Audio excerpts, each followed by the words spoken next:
Hi guys, Andrew Linhart here, your Chargers owner in the Grid and member of the Grid Weekly team. I'm going to go ahead and bring you guys a power rankings. Decided to do it in video format, so if you got a second, leave a comment down below if you like the video format or if you'd prefer just to go back to the plain graphic. Video seems to be a little more fun, a little more interactive, so I thought we'd try something new. Anyway, the format of this is going to be simple. In one graphic, we will be breaking down teams 32 through 11. Maybe a quick explanation if there are any surprises. Most of them should be pretty self-explanatory based on record and just performance so far. And then once we get to the top 10, we will break them down one by one and dig a little more into why they are where they are. So without wasting any more time, let's jump into that 32 through 11 and see if there's any surprises. All right, when you first glance at it, the first thing you might notice is the Ravens are not number 32.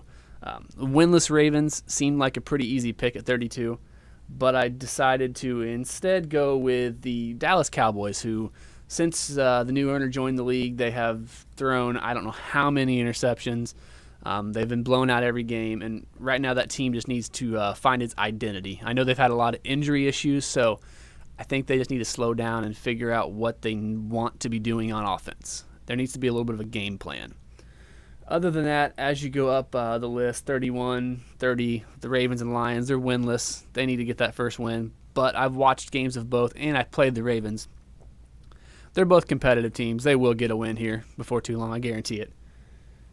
And then as you go up, no real surprises. You might notice the Bucks are at number 25. They did drop, even though they have a 4-3 record, and that honestly is just simply due to the fact that their owner was removed from the league, and currently they are ownerless. So I moved them down a little ways because you never know what's going to happen. They might stay a CPU for a week or two and drop in the record category. So they did get bumped down a little bit. The Saints easily could be moving up. They've been playing a lot of teams real competitive. As I was making this, I noticed they were playing the Vikings, and actually they were beating the Vikings as I was making this, so they might get a bump for sure the next time this comes out. But as of right now, I do have them down there at 23, but they definitely could be on the rise. Then as you go, Bengals honestly could be a little lower. They got absolutely just obliterated recently, so they definitely could be moving down in the near future, so they need to step something up real quick. As you move over to the left side there, 21 through basically, honestly, that whole left side until you get to about 15. So 21 through 26 are pretty much just based on record, overall performance. I've watched all the teams. The Patriots plays real competitive football. Me personally, as the Chargers, played him, and he played a heck of a game. Honestly, he may have deserved to win the game. I think the game was 38-37. He missed a point after attempt, which would have made it a tie game. So that game could have gone either way for sure. So Patriots is definitely somebody that could be on the rise. Once you hit 15, you've got 15 through 11. And honestly, once you get into our top 10, you're going to see 10, 9, and 8. So honestly, 15 through 8 basically all have the same record. They're all in that 5-3 category area. And you know, it was real tough when picking who I wanted where and why I wanted them there. But honestly, if you look at the record, who beat who, they've all beat each other. But in the end, I think what I've got's pretty much the way it needs to be. The Cardinals have been looking real good lately and could easily be bumped up to either the 11 or even maybe the 9 or 10 spot. So those 15 through 11, they definitely could either go up or they could go down in the near future depending on their performance. But let's go ahead and jump into that top 10. That's what we care about. That's what we want to see. Who is the top 10 in Power Ranks? So right now, number 10, this might be a bit of a surprise, but I decided to move up the Atlanta Falcons. The Atlanta Falcons so far have looked, honestly, they've looked stellar. They've lost 3 games, but their 3 losses, 2 of them come to the undefeated Panthers, and they have been competitive in both of those games for the most part. So without a doubt, the Falcons have a high-power offense. They have Julio Jones, and if you have Julio Jones, doesn't matter how old he is or how low his acceleration becomes, he's still Julio freaking Jones. So until Julio retires, the Falcons will be competitive, and that's why I have them right there at number 10. Moving right on up our list, this next one, honestly, this could be his last week in the top 10. It is the Minnesota Vikings. And as I was making this, I was watching him play the Saints, and I'm not going to lie, the game was not going in his favor. He was losing to the Saints as I started making this. I'm not sure how that game ended up at this point because it's still going on as I'm doing this. But they've been struggling a little bit lately, but they still have some good wins under their belt. So I'm going to keep them there at 9, but I would keep an eye on the Minnesota Vikings. They need to step it up, or they're going to end up moving down the power rankings for sure. All right, let's jump in at number 8. Number 8 might be a little surprise. I had them at number 10 originally, and I bumped them up a couple spots just due to their big wins they had recently. Honestly, they're a team that surprises everybody. They've got youth everywhere, with the exception of good old Big Ben at cornerback, but they have youth pretty much anywhere you can imagine. Their only real losses come to the Panthers and the Bears, and the Bears was an 8-6 game, and I didn't watch it, but any game that has a final score of 8-6 has got to be just a defensive grind. And from my experiences, based on stats, the Bears are a defensive team, and they make you grind for offensive yards and points. So honestly, with their only loss coming to that tough Bears defense and the Panthers, which was 27-24, the Niners earned some respect, in my opinion. So that's why I have them ranked as high as I do. You may not agree, but hey, prove yourself and you'll get moved up. Number 7, I have the Buffalo Bills. The Buffalo Bills are an interesting team. They too have that 6-2 record. They have a very stout roster. They have a young rookie quarterback who has had some injury struggles this season, at least I think one game. So that could cause problems down the road. They do have a loss against the Patriots, and their other loss comes against the Broncos, who both the Patriots and the Broncos are ranked outside the top 10. And honestly, they could have been bumped down below the Niners maybe, but just based on statistical categories and overall performance, I went ahead and kept them at number 7, but the Bills definitely could be a team on the decline. Let's go ahead and go at number 6. Number 6 is your good old Cleveland Browns. And, Cleveland Browns are one of those teams that in real life, they're absolute garbage. But in Madden, honestly, they're, in my opinion, one of the top 5 teams that you can start out with. They have youth. They have draft picks. They're just one heck of a team to build. And Eric's done a great job doing it. Their only losses they lost 2, and their only losses come week 1 and week 2 against 2 very good teams, the Jacksonville Jaguars and then the Steelers. The Steelers, it was 52-10, so they did get blown out by the Steelers. But the Steelers, so far in my experience at the grid, the Steelers are one of those teams that offensively can explode literally at any moment. And I know they've been dealing with some injury struggles with their quarterback lately, which is why they are 3-5 right now and have fallen down the power rank. So I would not be disappointed with either one of those losses if I were the Browns. The Browns have youth pretty much everywhere still. They don't have any aging players other than a couple D-line.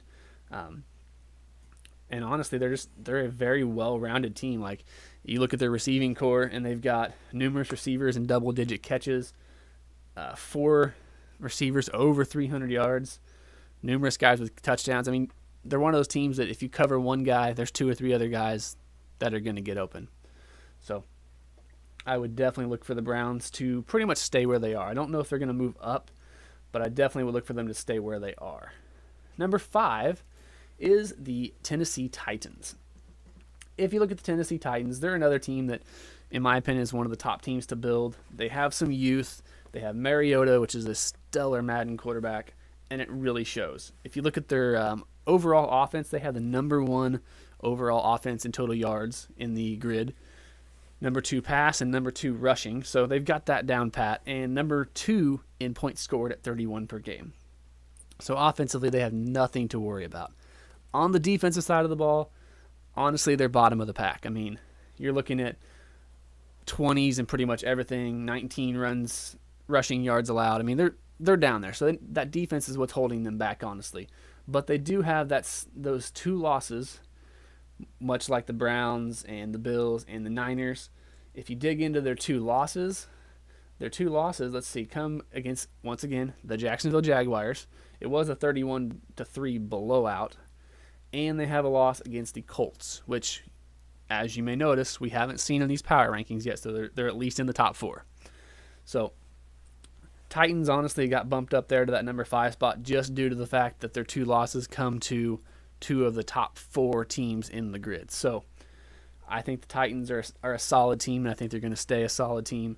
I don't know if I look for them to move up the power ranks unless something changes.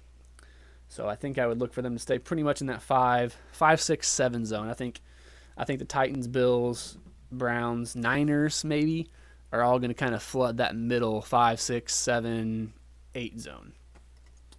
Let's go to number 4. If you look at number 4 is your Los Angeles Chargers. And that is my team, the Los Angeles Chargers. I took them over right at the beginning of week 1.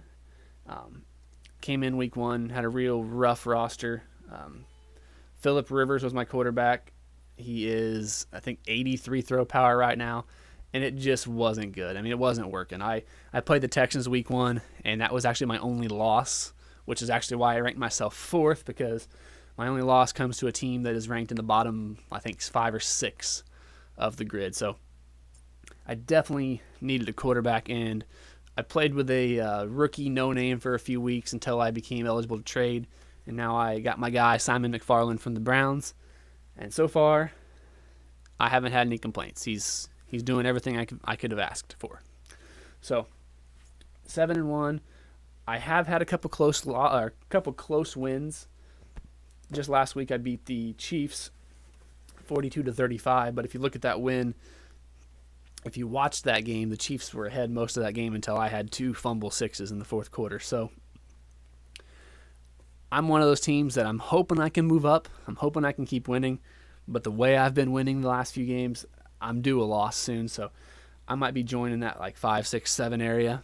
But I'm going to do my best to stay up there in that top 3, top 4. Speaking of top 3, let's look at number 3. And it is your Colts. The good old Indianapolis Colts. There's not much you can really say about them. They're not the best team in terms of overall roster offensively. What they excel at is defense. They are number 1 in points allowed with 11. Number 1 in total yards allowed at, get this, 164.9 yards per game. That is insane. Only 109 passing yards per game, and just under 56 rushing yards per game. So they are just an absolute dominant defense, and that is how they are winning games. If you dig into their schedule, they have had a fairly competitive schedule. I mean, they've played the Vikings, they've played the Bills, they've played the Steelers, they've played the Jaguars, and they beat all of them. Except for the Bills. My apologies. They did lose to the Bills 24-10 week 2. That was their only loss. But they beat the Jags in week 4 21-10, which is the Jaguars' only loss. So the Colts honestly are a team. They've got their 2 most recent games were blowouts, 32-3 and 31-3. So the Colts are a team that definitely is on the rise. Could be they're currently number 3. Very, very easily could crack the number 1 or 2 spot in the coming weeks. So definitely keep an eye out on the Colts. And if you play the Colts, watch out for their defense. Be smart. And let's move on to the number 2 team. Number 2 team should not be a surprise at this point. It is your Jacksonville Jaguars. They are 7-1 with, as I previously stated, their only loss coming to the Indianapolis Colts. The Jacksonville Jaguars honestly have been an absolute dominant team. They're pretty much top 5 in every defensive category, and then they have slightly better offensive category than the Colts. They've had some injury struggles with their quarterback. I know Connor Cook's had some snaps. But if you look at their roster or their schedule, they've beat some decent teams. They beat the Browns. They blew out the Titans 31-3. So they've played some good competition. They've also played some no-name teams, some teams that are down there in the 1 and 2 win category. So the Jacksonville Jaguars, while they are 7-1, I do look for them to come out of their bye week and play the Colts, and that game there is going to be a deciding factor. But I do look for the coming weeks to kind of tell whether or not the Jags are for real or whether they're just pretending. I mean, their next 4 weeks are against the Colts, then the Vikings, then the Titans, which those 3 games right there are all top 10 teams. Then you got the Steelers, who has an offense that could go off at any given time, and I'm pretty sure they'll have their quarterback back. That's kind of confusing. So look out for the Jaguars. They could move up.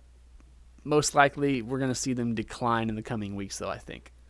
And last but not least, this should be absolutely zero surprise, your Carolina Panthers.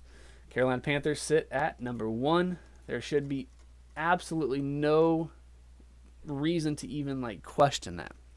If you look at their statistical categories, their defense is real weak in terms of passing, but they have a pretty decent rush defense, and they've only allowed 18 points per game, which puts them at 10th overall in the league.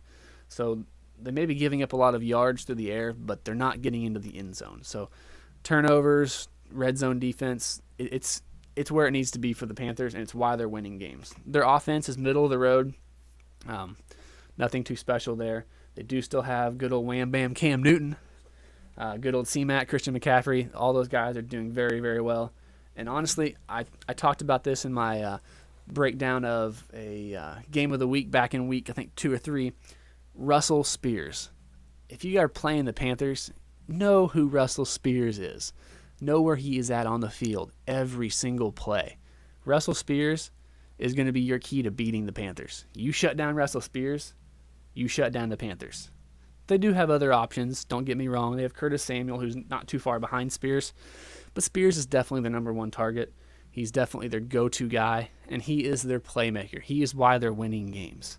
So, if you guys are on the Panther schedule coming up, which let's see, it looks like that's going to be the Saints, Redskins, Raiders, and then looks like I get in week 13. So we'll see if my strategies work as I play them. But if you're on that Panther schedule, just watch out for Russell Spears. Shadow him, double team him, do something. Make him go somewhere else with the ball. Throw him off his game plan. Well, that actually breaks down our top 10, and we're going to go ahead and end it here. I appreciate all you guys for listening and following along. If you guys have any feedback whatsoever, hit me up and group me. Post some comments down below. Give this video a thumbs up. I appreciate y'all. And remember, guys, just have fun with it.